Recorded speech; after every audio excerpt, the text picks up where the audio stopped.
በአይምሮአችን ውስጥ ያለውን ሰይጣን ደግሞ እንዳይሰማን ማድረግ እንችላለን፣ ወይም ደግሞ ያሰብነው ነገር እንዳያውቅ ማድረግ ይቻላል። እንደገናም ደግሞ ሶስት መናፍስት በእኛ ውስጥ የምናስበውን ነገር የሚያውቁበት መንገድና መፍትሄው ምንድነው የሚለው ነው። ለሁለተኛው ነገር ደግሞ በሁለት መንገድ ነው የሚያውቁት።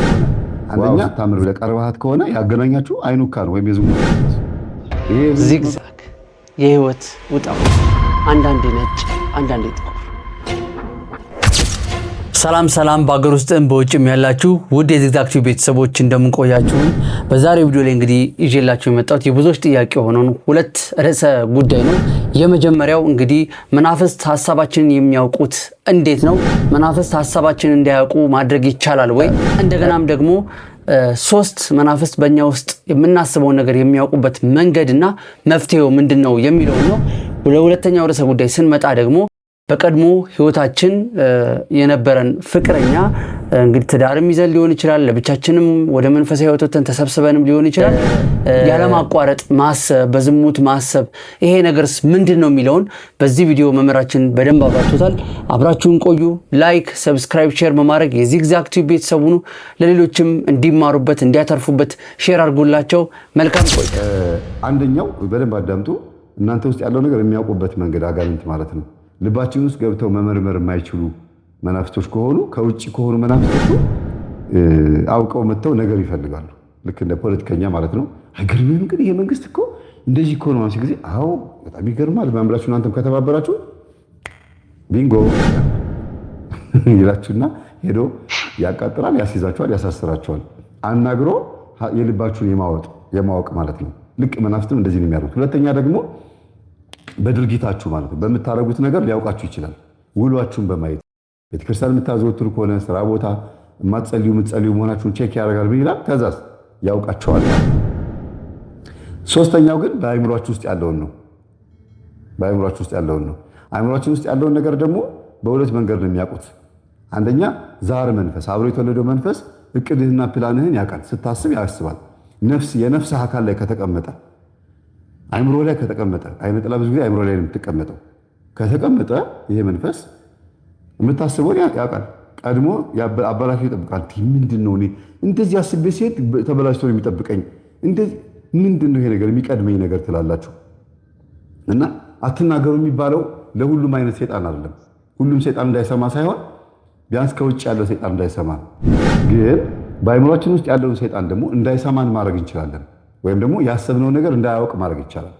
አንደኛ መልካ ዑራኤል በመጸለይ፣ ሁለተኛ ድርሳነ ዑራኤል ገዝቶ ይህንን በማክበር የዑራኤልን ጸበል በመጠጣት ከቅዱስ ዑራኤል ጋር በመጣበቅ ያ ማለት የእውቀት መልአክ አይምሯችን ላይ ተቀምጦ አስተሳሰባችን የሚያስተካክል መልአክ ስለሆነ እባክህን ቅዱስ ዑራኤል ሆይ የእግዚአብሔርን ደራሲ ሆይ እርዳኝ፣ አይምሮዬ የሚያስበውን ህሊናዬ የሚያመላልሰውን ልቤ የያዘውን መዝገብ ሰይጣን እንዳያገኘው ከሰይጣን ከልልልኝ፣ መዝገቤን በሙሉ አንተ እጅ ላይ አድርግልኝ ብላችሁ ስትጸልዩ መድኃኔዓለምን ስትነግሩት፣ እኔ እንደዚህ ነው ያደረኩት።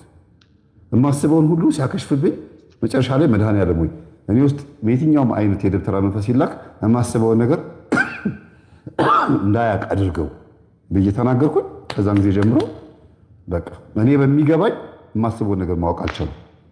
እኔ በሚገባኝ። ስለዚህ ይህንን ማድረግ ትችላለህ። አንተ የምታስበው ነገር አያውቁም፣ ስታደርገው ነው የሚያውቁት። ጸበል እየሄድክ እንደሆነ ራሱ ላያውቁ ይችላሉ። የጠላቶቻችን አይን ይዘጋ አይደለም የሚለው፣ አይናቸው ይታወር፣ እጃቸው ሽባ ይሁን። ለምንድን ነው አይናቸው ይታወር? የት እንደምንሄድ እንዳያውቁ እኮ ነው። ፈዘው ደንዘው ልክ የተዘጋ ክፍል ውስጥ ለምሳሌ ኮንቴነር ብላችሁ አስቡ። ኮንቴነር ማለት የተለያዩ እቃዎች መጫኛ በመኪና የሚጓጓዝ ቆርቆሮ ቤት ማለት ነው፣ ተንቀሳቃሽ ቆርቆሮ ቤት። እዛ ኮንቴነር ውስጥ በጣም ብዙ ህፃናቶች ታግተው ታፍነው በመኪና ሲወስዱ የት እንደሚወስዷቸው አያውቁም። በሩ ሲከፈትም የት አካባቢ እንደሆኑ ላያውቁ ይችላሉ። በሩን ከፍተው ኑ ወዚህ ሂድ ግቡ ሲባሉ አያውቁም። አጋንንትም እንደዛ ነው የሚሆኑት። በቃ ስትዘጉባቸው የት እንደምትሄዱ አያውቁም። ልክ ጸበል ስትገቡ ጸበሉ ሲያርፍባችሁ ብለው ይጮሃሉ። ለምን? ዝጋ፣ የኔን ኢንፎርሜሽን እንዳያውቁ ዝጋ ብላችሁ እናንተ ነግራችኋል እግዚአብሔር ማለት ነው። እና መናፍስት እናንተ ምን እንደምታደርጉ ማወቅ አይችሉም። ሲያዙ ይያዛሉ። ከውጭ እንደዚህ አይነት መናፍስት ደግሞ ብዙ ጊዜ ምን ያደርጋል? ሰውየው ከውጭ ሆኖ ይከታተላቸዋል። ወጣ ገባ እያለ ከውጭ ሆነ ማለት ነው። ሰው ላይ ሚስት ላይ፣ ወንድም ላይ፣ ባል ላይ፣ እህት ላይ፣ እናት ላይ ወይም ደግሞ በዙሪያቸው ለጓደኞቻቸው ላይ ያርፍና ጥቃቱን ይጀምራል። ከውስጥ ሆኖ ማወቅ ስላልቻለ እናንተ ደግሞ ትልቁ ስራችሁ ምንድን ነው? መጀመሪያ ሁልጊዜ የምላችሁ ታሰር ነው። ታሰር ነው በቃ። ከዛ ወደ ሲኦል ሄደህ ውጣ ብላችሁ ሲኦል ማሰር ትችላላችሁ። ግን ዋናው ታሰር ነው። ስራህን አቁም፣ ታሰር። ተይዘሃል፣ ተነቅቶብሃል ስትሉት ተነቅቶበታል። የታሰረ ሰይጣንና ልቤ የሚያስበውን ነገር እንዳያውቁ አድርገህ እኔ ውስጥ ያሉት መናፍስቶች ዝጋባቸው ማለት ተቀራራቢ ነው፣ ተመሳሳይ ነገር ነው። ከዛ አንጻር አይነ ጥላ ብለህ ስለነገርከኝ ነው ይሄን ያክል ያብራራሁልህ። አይነ ጥላ ጭንቅላታችን የሚያስበውን ነገር ልታውቅ የምትችለው መንፈሳዊ እስካልሆነ ድረስ ነው። መንፈሳዊ ከሆነ ማለት ልናስራት እንችላለን። ብታውቀውም ባታውቀውም እኔ አሁን ምግብ ፊት ቀርቤ በስመ አብ ወወልድ ወመንፈስ ቅዱስ ብዬ ባርኬ ስበላ አይነ ጥላ ብታይም ባታይም ከታሰረች ምንም ለውጥ የለው። በቃ የታሰረች ናት። ምግቡን አታበላሽብኝም። ስራህን አቆም ነው ያልኩት። ቡዳ አይነ ጥላ ከሆነች ምግቡን አትበላብኝም። ሆዴ አይነፋም ወይ አይረበሽም፣ ሆዴ አይንጓጓም፣ ወይም ደግሞ አያራውጠኝም፣ ታች በሌላ በሌም አያጣድፈኝም። በአጠቃላይ የምበላው ምግብ ለነፍስ ይሆነኛል፣ ለስግደት ለጾም ጸሎት ይሆነኛል። ለቁመተ ስጋ ብቻ አይደለም ያምርብኝም ይችላል። በቃ ደስ ብሎኝ ልበላው ይችላለሁ። ያ ምንድነው? ታስራለች አይነ ጥላዋ ታያለች፣ ግን ምግቡን ማበላሸት አትችልም። ለምን? ስራህን አቆም የሚለው ይሄ ነው። ብሩን ያባክን ከነበረ ወይም የሆነ ነገር ስራህን አቆም ስትሉት ያቆማል። ይሄ መንፈስና በአይምሯችን ውስጥ ሆኖ ተቀምጦ የምናስበውን ሐሳብ ያውቅ የነበረውን መንፈስ እንዳያውቅ አድርገው ማለት አንድ አይነት ተመሳሳይ ነው። ደግሞ አንዳንድ ጊዜ አለማቋረጥ ማሰብ በስራም ላይ ሆንክ በተለያየ መልኩ እንደዚህ ማሰብ። ከዚህ በፊት የቡዳ መንፈስ ሲመጣ እፍን የማድረግ ማስጨነቅ እንደዚህ አይነት ነገር ብለን ነበርና ይሄ በቡዳ መበላት ምልክት ነው ወይስ እንዴት ነው? ጠየቅ ነው። የብዙ ሰው ችግር የኔም ችግር ስለነበረ ማለት ነው። አዎ የቀድሞ ፍቅረኛ በአንተ እንግዲህ አሁንም በአንተ ነው ልመስል የምችለው። የአንተ የቀድሞ ፍቅረኛ ከአንተ ጋር የነበራት ሪሌሽንሽፕ እንከፋፍልና እንወስድ። የአንደኛ ሁለተኛ ብለን አንደኛ ያገኘሃት የት ነው የሚለውን ነው። ሎኬሽኑ ዘመድ ጋር ነው፣ ድግስ ላይ ነው፣ ጭፈራ ላይ ነው፣ ናይት ክለብ ነው፣ መንገድ ላይ፣ ቤተክርስቲያን፣ ያ ይወስነዋል የልጅቷን ማንነት። ግልጽ ነው አይደል? አንዳንድ ትውውቆች ምን አይነት ትውውቆች አሉ? በፍቅረኛው አዝና በባሏ አዝና ወይም ደግሞ በቤተሰብ ተጨቁና ችግር ገጥሟት ስትሰቃይ የነበረች ልጅ አግኝተሃት አጽናንተሃት የአንተ ስታረጋት ለምን አጽናናሃት ብሎ አንተን መልሶ ድባቅ የሚመታ መንፈስ ይኖራል። ለምን ረዳሃት? እኔ እኮ እንድትጎሳቆል እንድትበላሽ አመንዝራ እንድትሆን ዱርዬ እንድትሆን ነው የምፈልገው ብሎ የሚያስብ መንፈስ አንስተሃት ስላከበርካት ግን መንፈሳዊ ስላልሆንክ አንተ ላይ መጥቶ ደግሞ ተጽዕኖ ይፈጥርብና አንተም ከጎዷት ውስጥ አንዱ ነው እንድትሆን የሚያደርገው። የሆነ ጊዜ ላይ ትጎዳታለህ። ከዛ ምን ብለህ ትርቃታለህ መሰለህ? አይ ለካ ችግር አለብሽ አንቺም ሰዎቹም ወደው አይደለም እንትን የሚሉሽ ምናምን ብለህ አንተ ራስህ ከነዛ ውስጥ አንዱ ጎጂ ነው የምትሆነው ማለት ነው። እንግዲህ የዝሙት መንፈስ ደግሞ አገናኝቷችሁ ከሆነ የተገለጠ ባት አይተህ ወይም መልኳን አይተህ ወይም ደረቷን የሆነ ነገሯን አይተህ ከሆነ ዋው ስታምር ብለህ ቀርበሃት ከሆነ ያገናኛችሁ አይኑካ ነው ወይም የዝሙት መንፈስ። ይሄ የዝሙት መንፈስ ካገናኛችሁ ስትለያዩም ያ የዝሙት መንፈስ ነው አንተ ጋር የሚመጣው። ግልጽ ነው አይደለ? አንዲት ልጅ እኔ መርካቶ ላይ አስታውሳለሁ። ድሮ ፎቶ ቤት ሰራ በነበርኩበት ሰዓት ቤተክርስቲያን ማታ የመዝሙር ጥናት አገልግሎት ነበረኝ። ጥምቀት ደርሶ ማለት ነው። እና ሮጬ ወደ ቤተክርስቲያን ለመሄድም ፈለኩ። እቃም ደግሞ ተሸክም ያለውና ትራንስፖርት ላይ ሆነን ሌባ አሉ እና በጣም የሚገርማችሁ ሌባዋን ያዛት። ሌባዋን ያዛት። የወሰደችውን ንብረት አስመለሰ እና ልጁን አውቀዋለሁ። ሌባዋን ያዛት ልጅ አጋጣሚው ከመርካቶ አንድ ላይ ተሳፍረን ወደ መገናኛ ነበር የምንመጣው ሰው ወደ ሰፈር እና ልጁን በቅርበት አውቀዋለሁ። እና የሆነ ጊዜ አግኝቸው እንዴት ሆነች ያቺ ልጅ ስለው ጊዜ የተዋለኝ ሌባዋ ኦኬ ጠበስኳት እኮ አለኝ። እንዴት አልኩት። አይ በቃ አስተማርኳት፣ ገሰጽኳት፣ ነጠላ አስለብሼ ቤተክርስቲያን ወሰድኳት ምናምን አለኝ። እሺ አልኩት። ከዛ በቃ ፖሊስ ጣቢያ አልወሰድኳትም። ፖሊስ ጣቢያ ይዣት እሄዳለሁ ብዬ ከአውቶቡስ ይዣት ወርጄ ሲል አንዳንዱ ሰዎች ምን አሉ? አውቆ ነው ተባባሪ ነው ምናምን አሉ። አውቆ አብሮ ተባባሪ መስሏቸው ነው። እና ምንም ሰው አያስፈልግም እኔ ራሴ ፖሊስ ጣቢያ ወስዳታለሁ እያለ እንዲያውም በጥፊ ሁሉ መትቻታለሁ አለ። ስትወራጭብኝ ሰው ፊት ላስ አድርጋታለሁ አለ። ከዛ ግን ልጅቷ በቃ ስመታት ብርድ አለች።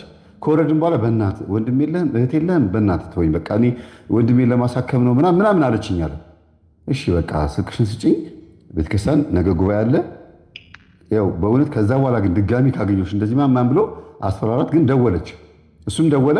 ከዛ እንዴት ነው ይችላል እግዚአብሔር ይመስገን ነይ ጉባኤ አለ ሲላት እሺ ብላ ሄደች። ተዋወቁ። የሚገርም ነገር ከልጅቷ ጋርም አብረው አልቀጠሉ።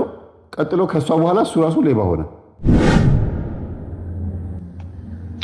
እዚህ ገባ ማለት ነው። እሱ ላይ ዝሙት ብቻ አይደለም ሌባ ሆነ። የእሷ መንፈስ ምክንያቱም በዝሙት አብረው ተኝተዋል።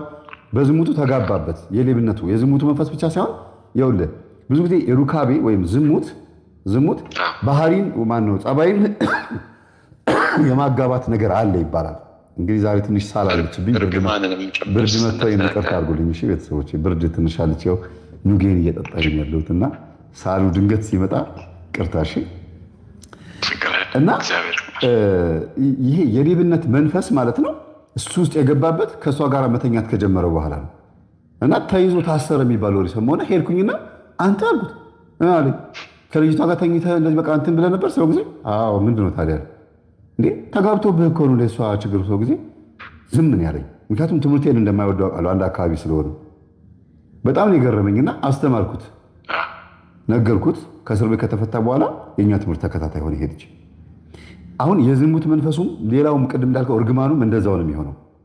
የተረገመች ልጅ ከሆነች ወይም የተረገመ ሰው ወንድ ከሆነ አንተ ስትቀርባቸው እርግማኑ ይሰራል። እርግማኑ ምንድነው? ያ ህይወታቸው እንዲበላሽ የሚያደርግ ከሆነ የዛ ነገር ሰለባ ነው የምትሆነው አንተ ራስህ። የልጅቷ እርግማን ሰለባ ትሆናለህ። ጭፍራዎቹ ወደ እኔ ስለሚመጡና በሩካቤ በመሳሳም በአካል ንክኪ በመዳራት በምናምን መንፈስ በደንብ ነው የሚጋባው በደንብ። ከዚህ ልክ መንፈሳዊ መሆን ስትጀምር ነው ችግር የሚጀምረው። አንዳንዶቹ ግን ቡዳ አይነ ጥላ ከሆነባቸው መንፈሳዊም ሳይሆኑ ዓለማዊም ሆነው እንትን የሚላቸው አለ። የማያስነካቸውም ለዛ ነው ማለት ነው።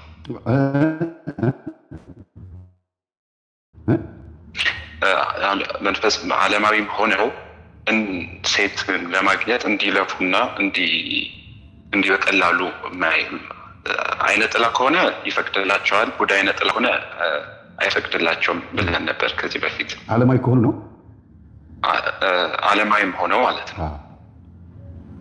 ዓለማዊም ሆነው እንደዛ የፈለጉት እንደፈለጉ መሆን የማይችሉ ሰዎች አሉ። እንዲያውም ይብሳል በእነሱ ግን ለዝሙት ሲሆን ይፈቅድላቸዋል። እና አንድ ጸበል ላይ የሰማሁት ምንድን ነው ጓደኛዋ የዝሙት መንፈሱ ከማን የመጣው? ከሴት ጓደኛዋ ነው ልጅቷ። እና ልጅቷ አብረው ይተኛሉ፣ አብረው ይጫወታሉ ያሉ ግን ሌዝቢያነት ባህሪ የለባቸውም። ግን ያችኛዋ ዘማዊ ጓደኛ ስላለቻት ብቻ በባህሪ ስለማይገጣጠም እቺ ደግሞ ድንግል ነበረች። በትምህርት ቤት የተዋወቁት እና ምን ያደርግልሻል እህል መስፈሪያ አይደለ ይዘሽው የምትዞሪው ሂጂና እዛ እንትን በይው ምናምን ብላ ድንግልናዋን አንቋሻሸችባት፣ ናቀችው፣ አጣጣለችባት። እና እንዲያውም ድንግል የሆነች ሴት ፋራ ነች ብላ እንድታስብ አደረገቻት። የምታካብጂው በእናትሽ ዝም ብለሽ ጆግ ይመስል እህል መስፈሪያ አይደለ ይዘሽው የምትዞሪው ምናምን ብላ ስትላት ሄዳ ልጅቷ አስረከበች ድንግልናዋን። ልክ ገጠመኝ አንድ ብዬ እንደለቀኩት አይነት ነገር ማለት ነው። የመጀመሪያ የዛሬ 8 ዓመት የለቀኩት ገጠመኝ ቁጥር 1 ገጠመኝ ማለት ነው። ታሪኩ እንደዛ ነው። እና ወደዚህ ስመጣ ልችኛዋ ልጅ ስመጣለ ጸበል ቦታ ስትጠመቅ ግን ማነህ ሲባል የዝሙት መንፈስ ነኝ። ከማን የመጣ? ከሴት ጓደኛዋ። ምን አድርገዋል ሲባል ምንም አላደረጉም፣ በምክር ብቻ ነው የገባሁት። በምክር በመጥፎ ምክር ራሱ። በዚህ ነው ከመጥፎ ጓደኛ ራቆ የሚባለው። ምክሩ አንተ ላይ ተጽዕኖ ስለሚፈጥር።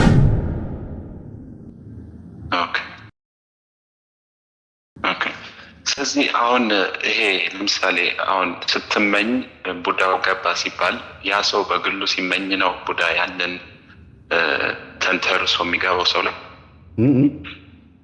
ለምሳሌ አንድ ሰው አንድን ሰውን ሲመኝ ከሱ ተነስቶ ወደዛኛው ሰው ይገባል የሚል አስተምሯል። የሚገባው የዛን የመጀመሪያው ያየው ሰው ስሜት ፈቃድ ተንተርሶ ነው የሚገባው መንፈሱ።